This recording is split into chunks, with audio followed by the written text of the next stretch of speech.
इससे समाज की जो शक्ति है इससे आप हम इसका भी वाईफाई ऑन करेंगे, इसका भी ऑन करेंगे, जहाँ भी नेट स्लो होगा दोनों से किसी से भी काम करे ताकत उस समय जो निकल बनता तो दिक्कत नहीं होगी हम है कि वह इसीलिए पिता बीच को ये में सवाल आपको पूछता है नेट और अपने पिता को ये कह सकता है कि आप ये जो मरी हुई गायें दे रहे हैं दान में, इनका क्या होगा? इनको दान में आप क्यों दे रहे हैं जबकि आप ऐसा यज्ञ कर रहे हैं? पार्टिसिपेंट्स कितना है? आपको दान में देनी चाहिए। एक 12-13 साल का भाषण करता है, अपने पिता के द्वारा की जा रहे गलत कार्य का विरोध करता है और अगले ही क्षण जब पिता नाराज होकर उसे कहते हैं कि या तुझे यमराज को दान में दिया, तो वह अगले ही क्षण पिता के आदेश का पालन करते हुए यमराज के यहाँ चल देता है। यमराज नहीं है, बाहर है।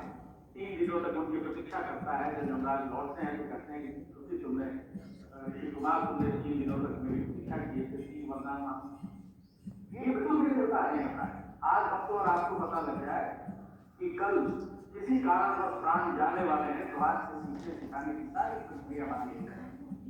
आज का एक 12-13 साल का बच्चा उस काल लिखे कैसी शिक्षा व्यवस्था रही होगी, केवल ये अनुमान लगाए और कैसे गुरु मृत्यु के देवता के सामने बैठा हुआ आज का एक बच्चा मृत्यु के बाद क्या है उन बातों को जानने के लिए प्रेरित नहीं करता। आज वास्तव में ऐसे जिज्ञासु बच्चों का रहा है जिसको औपचारिक शिक्षा ने लगा था सुपर स्कूल पद्धति में नाम। तो यह दस्तावेज उस तरफ इशारा करती है जो हमारी भारतीय ज्ञान परंपरा है। वैदिक शिक्षा काल में यदि गुरु यह मान ले कि उसका शिष्य उसके आसन पर बैठने के काबिल होते हैं, तो आजकल के गुरुओं की तरह नहीं कि सब कुछ पढ़ा लिखा के लिए कहते हैं कि या तो किसी काम का नहीं। मतलब मुझे हैरानी होती है कि आज का आधुनिक विश्वविद्यालय कैसे ये कह सकता है कि अपने छात्र को जिसको उससे पीएचडी कराई लायक बनाया कि वो वहाँ का अध्यापक हो सकता है। जब वो प्राध्यापक के साक्षात्कार के लिए उस विश्वविद्यालय में जाता है तो कहता है कि नहीं इस विश्वविद्यालय में पढ़ाने नहीं आता है। इसके क्या आधार है, इसके क्या सैद्धांतिक पक्ष है कि खुल के विश्वविद्यालय हमारा विश्वविद्यालय बात की घोषणा करता है कि मैं अपने यहाँ पढ़ाने लायक लोगों को भी अपने विश्वविद्यालय में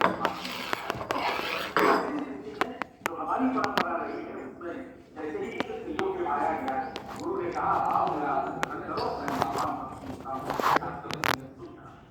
आगे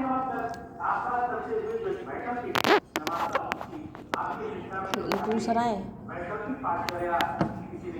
निकुंज सर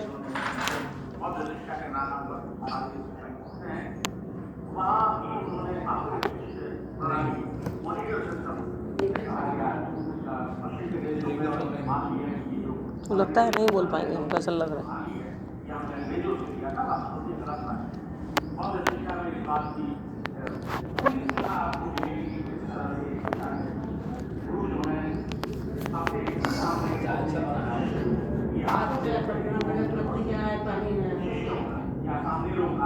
शिक्षण बाधित होने से बचाए। बाजाबता उनके लिए एक शब्द है जिसे अच्छा तो है या आचार्य कहा जाता है। मक्का मदरसों के युग में मध्यकाल में अरब से ऐसे लोग आए, ऐसे मौलवी आए जिन्होंने यहाँ के मक्का मदरसों में पढ़ने पढ़ाने वालों की टोली है। ब्रिटानी हुकूमत में निश्चित तौर पर औपचारिक स्वरूप हम लोगों को देखने को मिलता है, जहाँ अब इसका संस्थागत स्वरूप उभरने लगता है। 1793 में बंगाल के श्रीरामपुर में पहला औपचारिक प्रशिक्षण केंद्र मिलता है, जिसे आप न तो नॉर्मल स्कूल कह सकते हैं और न ही बीएड प्रशिक्षण की संस्था कह सकते हैं। 1819 में नेटिव एजुकेशन सोसाइटी जो बनी, कलकत्ता स्कूल सोसाइटी और नेटिव एजुकेशन सोसाइटी, उन्होंने शिक्षकों के प्रशिक्षण की बात शुरू की। 1854 को जस्टिस राइस ने यह रास्ता और खोला जब उसने राज्यों में department directorate of public instruction लोक शिक्षण का विभाग स्थापित किया। वहां एक पद क्रिएट किया डीपीआई का और उसके अंतर्गत शिक्षकों के प्रशिक्षण पर जोर देने की बात कही। और हंटर आयोग के बाद हमें नॉर्मल स्कूल और बाकी आज जो हमारी प्रशिक्षण संस्थाएं लिखती हैं, ये वास्तव में नॉर्मल स्कूल से निकली हुई वे संस्थाएं हैं जिनकी कल्पना ब्रिटानी हुकूमत के समय में की गई। आज हम जिस अध्यापक शिक्षा की बात करते हैं उसे इस दस्तावेज ने 2 स्थान पर बड़े ही अच्छे ढंग से वर्णित किया है। एक तो वो कहता है अपने 5वें अध्याय में यह दस्तावेज उसे कैसा शिक्षक है। अब वास्तव में अध्यापक शिक्षा का कार्य तो वैसे शिक्षकों को तैयार करना है और वैसे अध्यापक शिक्षा के लिए भी शिक्षकों को तैयार करना है जो इस देश की भावी चुनौतियों का सामना करने में सक्षम हो।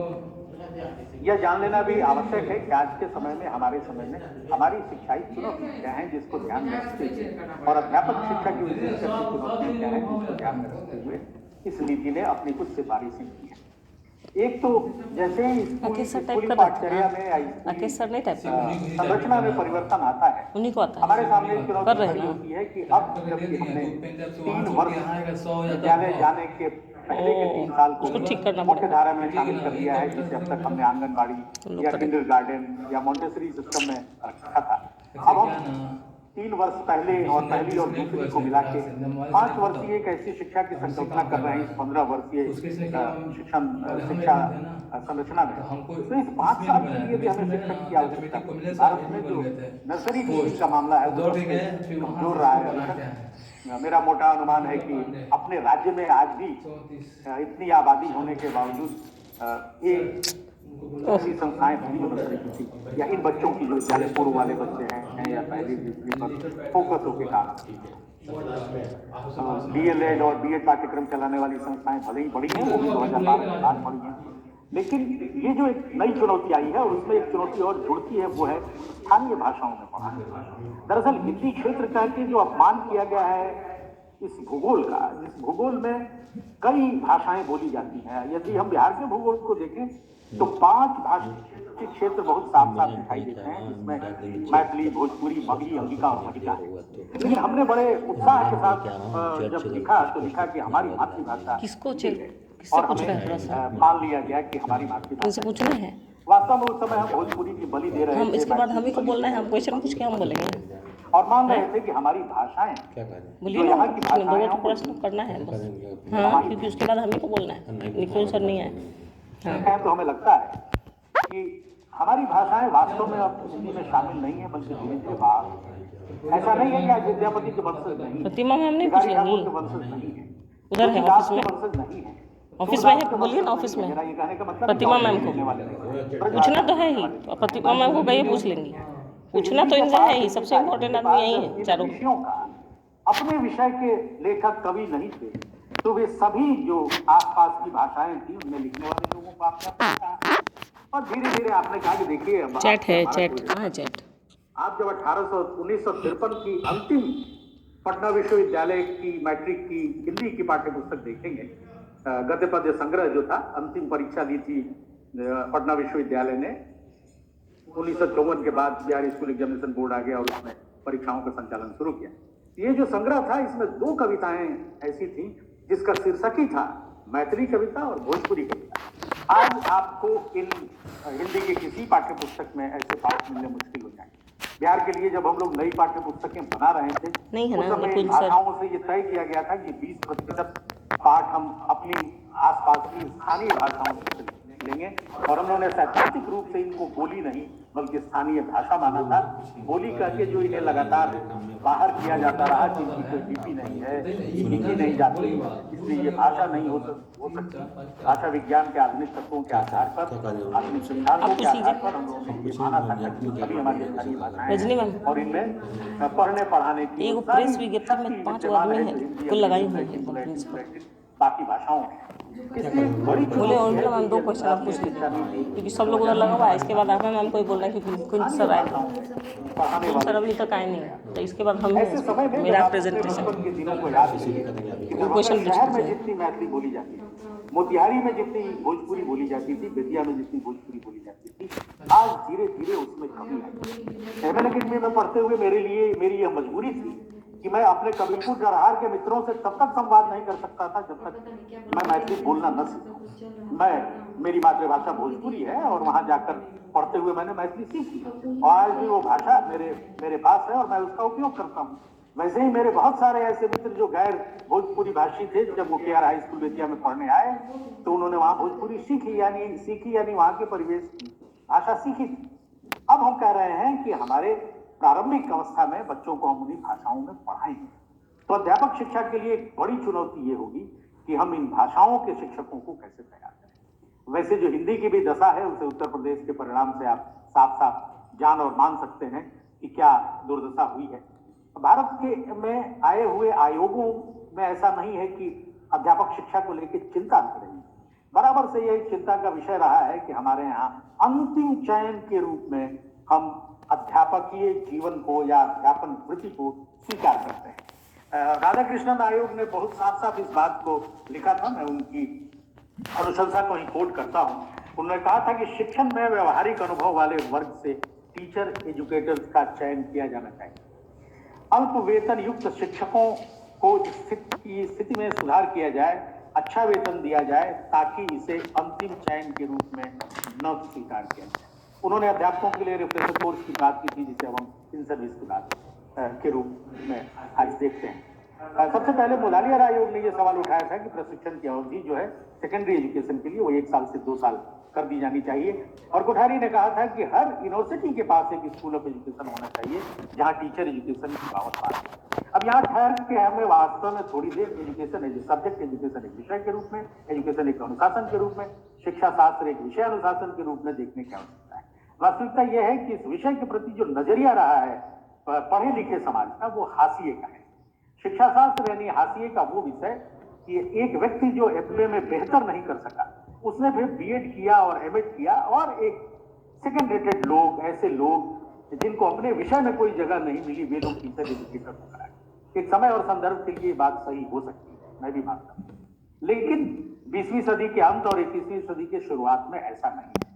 लोगों ने चयन किया कि मुझे इसी क्षेत्र में जाना है, और अद्भुत है कि आपको जब टीचर एजुकेटर होना होगा तब आपको डुअल मास्टर डिग्री चाहिए। आपको अपने विषय में भी एमएमएससी होना चाहिए और एमएड भी होना चाहिए। समय दोनों में बराबर लगता है। तो बहुत सारे लोग ये सोचते हैं कि एमएमएससी करके हम 2 साल का वक्त तो बर्बाद करें। मैं ये चर्चा आपसे सिर्फ इसलिए कर रहा हूँ कि जब यह नीति ये सिफारिश करती है कि अब 4 वर्षीय पाठ्यक्रम होगा जो बीए सामान्य के साथ साथ चलेगा, उसके पीछे का एक बड़ा कारण यह भी है कि इस विषय को हाशिए से उठाकर केंद्र में लाया जाए। ये जो परिधि पर घूमता हुआ विषय है अध्यापक शिक्षा का, जिसे आज भी हम प्रशिक्षण ही मानने को बेताब हैं, आज भी हम इसे अध्यापक शिक्षा कहने की हिम्मत नहीं जुटा पाते, क्योंकि इतना धकेला हुआ विषय है, इतना बाहर का विषय है ये कि विश्वविद्यालयों के भीतर अपनी जगह आएंगे तो जाएंगे तो बनाने में आज भी परेशानी हो रही है। पूछा जाता है कौन सा विषय पढ़ाते हैं, कहा जाता है एजुकेशन। नहीं, फिर भी बताइए। ठीक वैसे ही जैसे किसी कवि से आप पूछते हैं कि आप क्या करते हैं, तो कविताएं लिखता हूँ। मैं बार बार वो पूछते हैं आप कैसा, कोई काम तो करते होइएगा, जैसे कविता लिखना, गाना गाना। विजय प्रकाश जी जैसा कह रहे थे, कोई काम है नहीं। ये हमारी औपनिवेशिक शिक्षा ने हमें ये सिखाया है कि ये सब काम नहीं है। तो महत्वपूर्ण ये है कि अध्यापक शिक्षा की जो आज की वर्तमान की चुनौतियां हैं, उसमें पहली चुनौती ये है कि इसके चयन करता है। 2 बातों से जूझता हुआ अध्यापक शिक्षा आज आगे बढ़ रहा है। एक तो आप अपनी पसंद से इस क्षेत्र में नहीं आते। ज्यादातर लोग हारे को हरिनाम, कुछ ना हो बन सके तो अध्यापक बन गए, अध्यापक प्रशिक्षक। ये आज भी यदि परंपरा चलती रहेगी तो यह नीति चाहे जितनी अच्छी अनुशंसाएं कर लें, यदि सुपात्र उस विषय को प्राप्त नहीं होंगे। मैं ये नहीं कहता कि केवल कुपात्र भरे हुए हैं, हम लोग सब कुपात्र हैं, ऐसा मैं नहीं मानता। कुछ लोगों ने जरूर ही इसे अपनी रुचि के अनुकूल आया और उसका चयन किया और उसमें डूबे हुए हैं, उसमें रचे बसे हैं और उसकी बेहतरी के लिए काम करते हैं। लेकिन 10 में मेरा मोटा अनुमान है कि कम से कम 4 ऐसे 5 लोग ऐसे जरूर हैं जो ये कहते हैं कि सर बीएड कर लेते हैं, कहीं कुछ नहीं हुआ तो ये भी कर लेंगे। इसलिए जो अनुपस्थिति का जो प्रतिशत है वो इस क्षेत्र में ज्यादा है, उस पर मैं बाद में बात करूंगा। लेकिन जो चिंता है इस नीति की, और इस नीति ने अपने 15वें अध्याय में जहां वो अध्यापक शिक्षा की बात करती है, उसके दूसरे बिंदु में इसने जो अपनी चिंता जाहिर की है, उसे भी मैं चाहूंगा कि आप यथावत जानें। ये दूसरा बिंदु जो है वो कहता है कि उच्चतम न्यायालय द्वारा गठित न्यायमूर्ति JS वर्मा आयोग 2012 के अनुसार स्टैंड एलोन टीआई जिनकी संख्या टीचर एजुकेशन सब भेज दिए मैम, संख्या 10,000 से अधिक है। अध्यापक सब भेजा जा चुका है, नहीं भेजना भेज दिए मैम, भेज दिए। बल्कि इनके स्थान पर उनके सब टीचर्स ग्रुप में बहुत पहले भेज दिए, खोजेंगे तो मिल जाएगा। इस दिशा में अब तक किए गए विनियामक प्रयास न तो सिस्टम में बड़े पैमाने पर व्याप्त भ्रष्टाचार को रोक पाए हैं और न ही गुणवत्ता के लिए निर्धारित बुनियादी मानकों को आपको भेज दे रहा हूँ। लागू कर पाए, बल्कि इन प्रयासों का इस क्षेत्र में उत्कृष्टता और नवाचार पर नकारात्मक प्रभाव पड़ा है। अतः इस सेक्टर और इसकी नियामक प्रणालियों में महत्वपूर्ण कार्यवाहियों के द्वारा पुनरुद्धार की तात्कालिक आवश्यकता है, जिससे कि गुणवत्ता के उच्चतर मानकों को निर्धारित किया जा सके और शिक्षक शिक्षा प्रणाली में अखंडता, विश्वसनीयता, प्रभावकारिता और उच्चतर गुणवत्ता को बहाल किया जा सके। इस नीति के दस्तावेज की यह एक चिंता है और निश्चित तौर पर जब हम सामने समाज में देखते हैं तो स्टैंड एलोन, यानी कहने का मतलब है कि किसी एक विषय को ही सिर्फ अध्यापक शिक्षा को पढ़ाने वाले जो संस्थान हैं उनके प्रति यह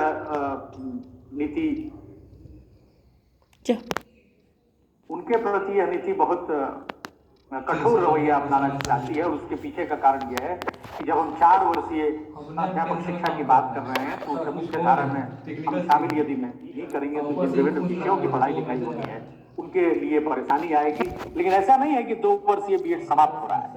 इस नीति के दस्तावेज ये कहता है कि वैसे लोग जिन्होंने पूर्व में 3 वर्षीय बीए का कोर्स किया हो, या जो लोग 3 वर्षीय बीए, 4 वर्षीय बीए में 3 वर्षीय बीए का पाठ्यक्रम पूरा करके और वो चाहते हैं कि बीएड करें, जब जागा तभी सवेरा, उस समय उनको लगता है कि हमें शिक्षक होना चाहिए, तो वे 2 वर्षीय बीएड कर सकते हैं।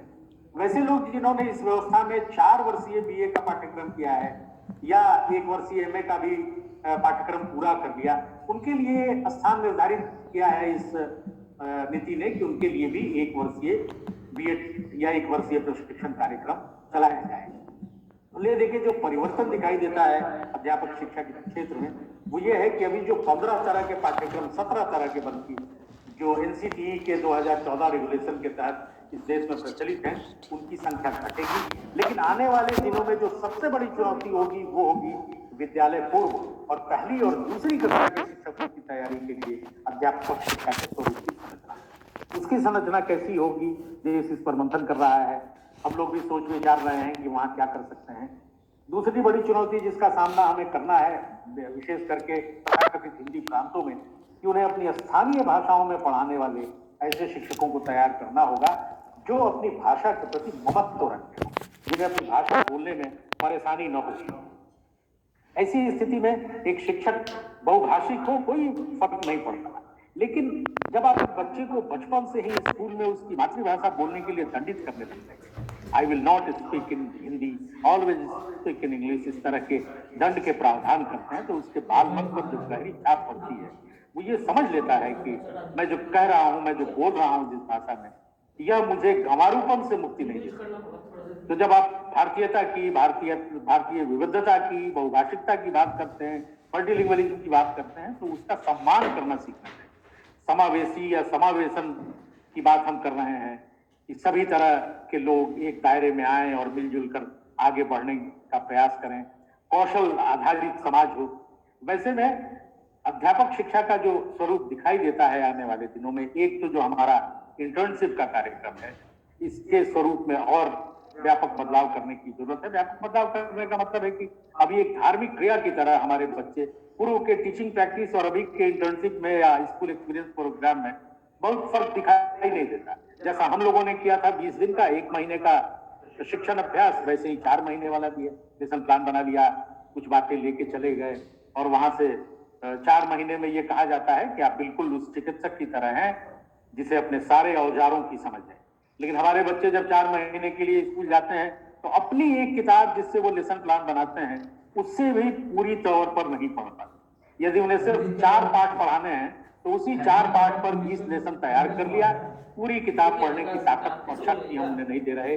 विजय प्रकाश जी ने जिस तरह इशारा भी किया कि स्वाध्याय के लिए जो प्रेरित करना है, हम तो अपने शिक्षकों को एक पाठ्य पुस्तक भी पढ़ने के लिए प्रेरित करना है। ये हम अध्यापक शिक्षा संस्थानों की कमजोरी है या हमारी संरचना में ये गड़बड़ी है कि हम अपने बच्चों को जो हमारे यहाँ शिक्षार्थी होकर आते हैं, जो भावी शिक्षक हैं, उन्हें पाठचर्या की, पाठ्यक्रम की और पाठ्य पुस्तकों की समझ न देकर उन्हें सिर्फ यह सिखाते हैं कि आपको इस किताब से 8वीं कक्षा की इस किताब के 4 लेसन से, 4 पाठों से 20 लेसन बनाना।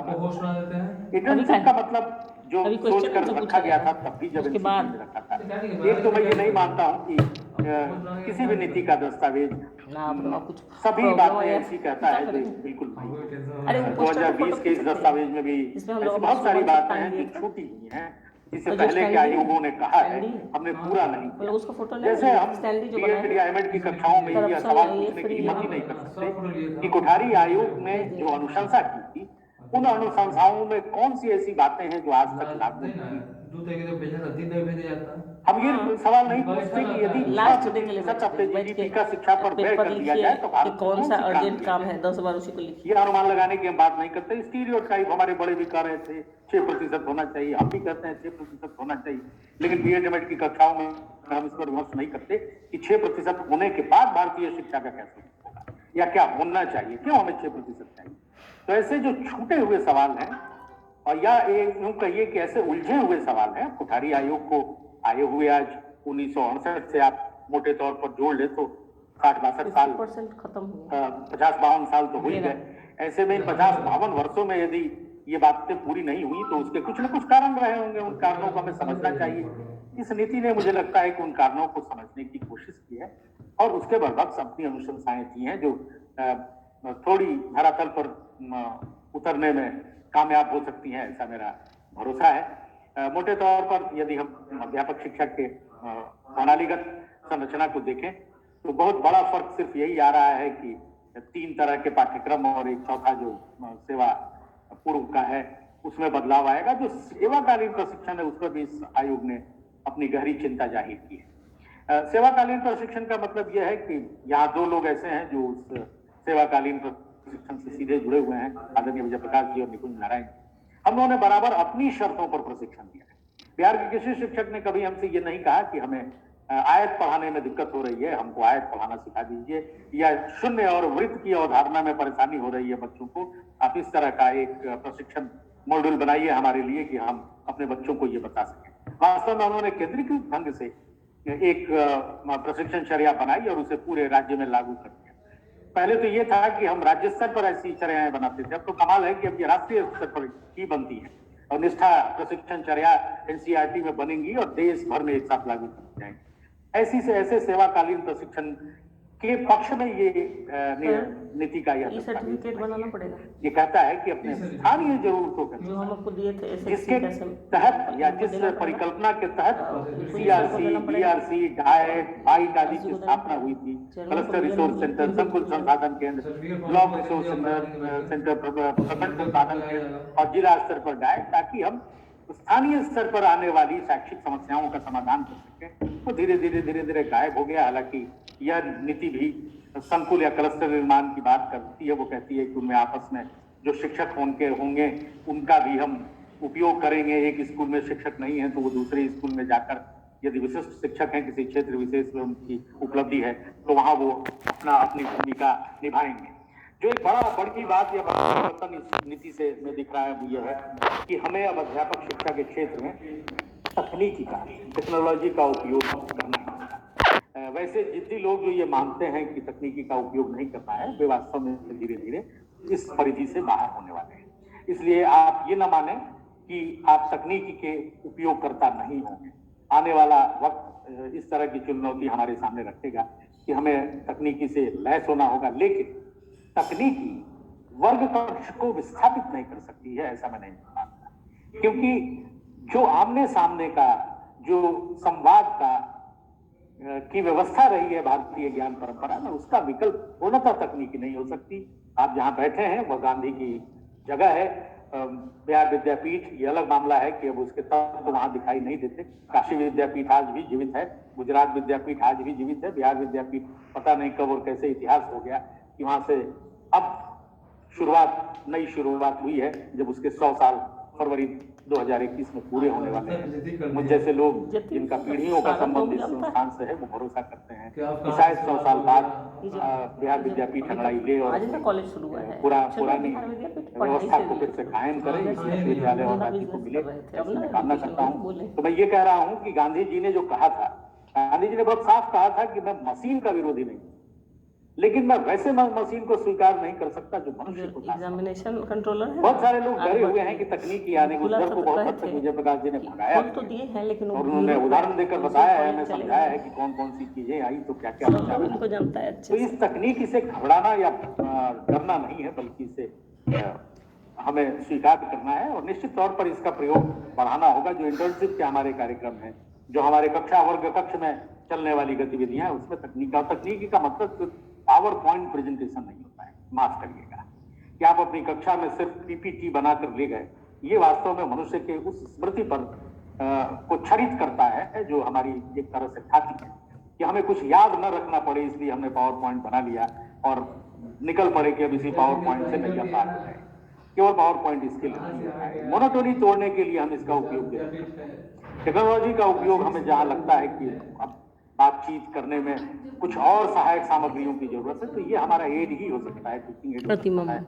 मुख्य धारा में मुझे नहीं लगता है कि तकनीकी आ पाएगी। अभी जो विश्व मुझे दिखाई दे रहा है उसमें पूर्णतः तकनीकी विस्थापित कर देगी हमारी कक्षाओं को, ये मुझे संभव नहीं दिखता। तो इसलिए घबराने और चिंतित होने की जरूरत नहीं है। लेकिन अध्यापक शिक्षा में जो बड़े बदलाव की आवश्यकता है मुझे है कि अध्यापक शिक्षण संस्थानों में स्वाध्याय की जो गायब हो चुकी प्रवृत्ति है और जो अनुपस्थित रहने की जो प्रवृत्ति बढ़ती जा रही है, कि घर बैठे बीएड की डिग्री मिल जाए।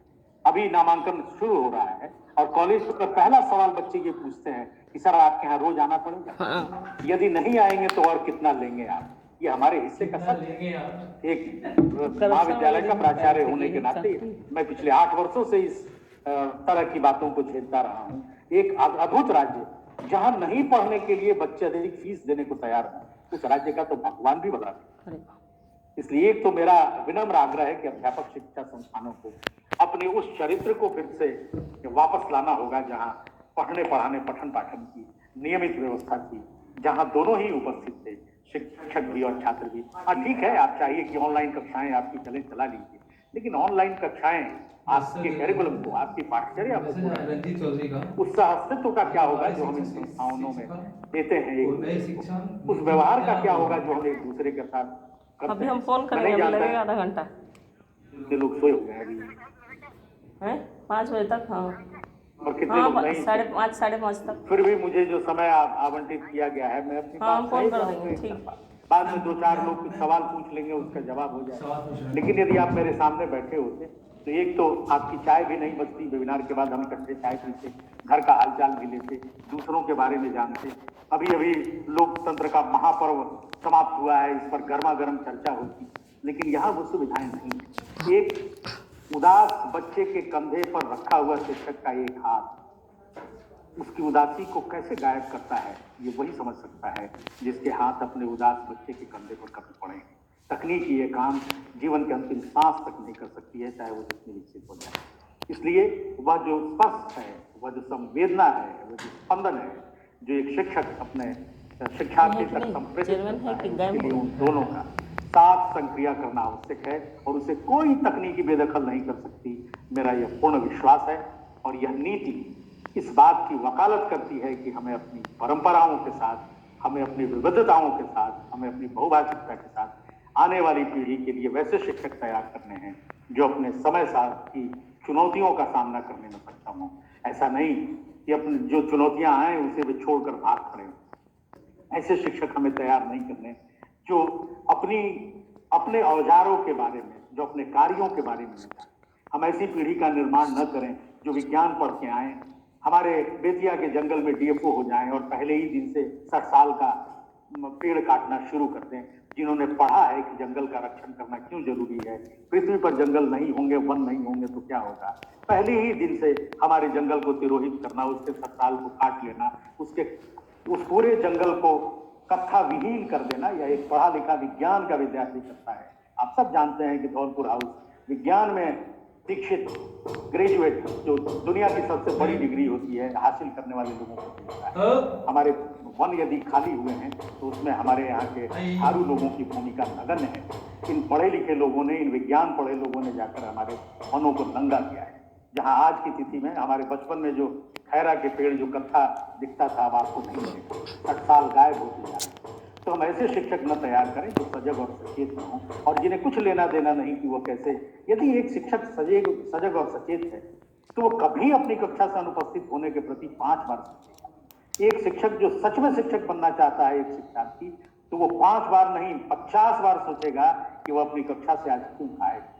ठीक है, किसी दिन इच्छा हमारी भी होती है, मनुष्य है, हमने नहीं पढ़ा है, हमें पढ़ना नहीं है आज, लेकिन हम उसकी जगह पर कोई अच्छा काम करें। टीन एज में मुझे याद है, यदि आप गुनाहों का देवता धर्मवीर भारती के इस उपन्यास को पढ़ रहे हैं तो मुझे लगता है कि आप चाहेंगे कि उसे खत्म कर दें, और इस कारण यदि आप स्कूल नहीं गए तो मुझे लगता है कि अब वहां पाप नहीं है। आप एक अच्छा साहित्य पढ़ रहे थे जिसमें इसमें मग्न थे कि आप स्कूल नहीं जा सके, तब तो बात ठीक बैठती है। लेकिन अकारण आप संस्थाओं का बहिष्कार कर रहे हैं, वहां जाएंगे नहीं, वहां पढ़ना नहीं चाहेंगे, आप किसी अन्य प्रतियोगी परीक्षा में शामिल हो रहे हैं और ऊपर से नाहक एक डिग्री ले लेना चाहते हैं, तो मुझे लगता है कि आने वाली पीढ़ी के लिए बेहतर संकेत नहीं है। आपको यदि कलेक्टर डिप्टी कलेक्टर बनना है तो पहले बन लीजिए, जब उधर से उम्र खत्म हो जाए तब इधर आए। अब दोनों को रोक के रखे रहना कि एक बच्चा जो सच में शिक्षक होना चाहता है, अब 2-3 साल से ये परीक्षाएं चल रही हैं बीएड की, आप तो सिविल सर्विसेज की बीपीएससी की तैयारी कर रहे हैं, सवाल वैसे ही पूछे जाते हैं जैसे सवाल इन प्रतियोगी परीक्षाओं में पूछे जाते हैं। आपको अंक अच्छे आ जाते हैं, अच्छे से अच्छी संस्थाएं मिल जाती हैं, लेकिन आपका पहला टारगेट है डिप्टी कलेक्टर। तो आप तो तब मास्टर होइएगा ना जब आपकी उम्र चुक चुकी होगी, निकल चुकी होगी, और एक हतोत्साहित व्यक्ति कभी भी सजग शिक्षक नहीं हो सकता। मैं पूरी गंभीरता से ये बात आपको बता, यदि चयन प्रक्रिया में बिहार के लोगों ने या बिहार की नई पीढ़ी ने शिक्षण वृत्ति को अपने पहले पायदान पर रख के उसकी तैयारी नहीं की, तो आने वाले दिन और भी घातक होने जा रहे हैं। हम क्या थे, क्या हैं, क्या होंगे। अभी सरकारी प्रयासों की जो स्थिति है वो आप जानते हैं कि 50 वर्षों में बिहार सरकार एक नया प्रशिक्षण संस्थान नहीं खोल पाई, क्योंकि उसको जरूरत ही नहीं महसूस हुई, और निजी संस्थाएं पहुंच गई लगभग 300। यानी इस राज्य को 300 संस्थाओं की जरूरत थी, जिसे सरकार के नीतिकारों ने कभी जाना ही नहीं, महसूस ही नहीं किया, पहचाना ही नहीं। आज तक इस राज्य के सिर्फ पटना विश्वविद्यालय के पास नियमित टीचर एजुकेशन का डिपार्टमेंट है, और नए में मौलाना मजरूल हक अरबी फारसी विश्वविद्यालय को मिला है। बाकी किसी विश्वविद्यालय के पास अध्यापक शिक्षा का विभाग तक नहीं है। ऐसे में यह राज्य जो अध्यापक शिक्षा के प्रति कितना संवेदनशील है इसका भी पता लगता है। तो इस राज्य को तो इस नीति के दस्तावेज के आलोक में बहुत सारा काम करना अनिवार्य है। जिस राज्य में वर्षों तक प्रशिक्षण संस्थाएं बंद रहे और यहाँ कोई चूचपड़ न बोले, कुछ भी न कहे, उस राज्य में अध्यापक शिक्षा की स्थिति के लिए किसी सीबीआई इंक्वायरी की आवश्यकता नहीं। वो हमारे आंख के आगे आगे नाचता हुआ ऐसा सच है जिसे कभी भी देखा जा सकता है। तो मैं अपने राज्य की बात करूं तो इस राज्य में अध्यापक शिक्षा की संरचना पर काम करने की आवश्यकता है, और सेवा पूर्व और सेवाकालीन और अपनी भाषाओं को ध्यान में रखकर वैसी प्रशिक्षण चर्याओं को नियोजित करने की आवश्यकता है जिसमें शिक्षक की आवाज सुनी जाए, जिसमें शिक्षक की आवश्यकता दिखाई देती हो। केवल हम शिक्षाविदों का चेहरा उसमें न दिखाई दे, बल्कि शिक्षकों की समस्या प्रतिबिंबित हो। सेवाकालीन प्रशिक्षण चर्याओं की रचना इससे ही की जानी चाहिए। मुझे ऐसा लगता है कि मैंने आपका बहुत समय लिया, और अंत में बस इतना ही कि हम सब अपने इस विषय के प्रति सजग और सचेत रहें, नियमित अध्ययन अध्यापन में विश्वास रखें, स्वाध्यायी हों। अब ये कहना कि सारा ज्ञान गूगल गुरु के पास है, ये ठीक बात है।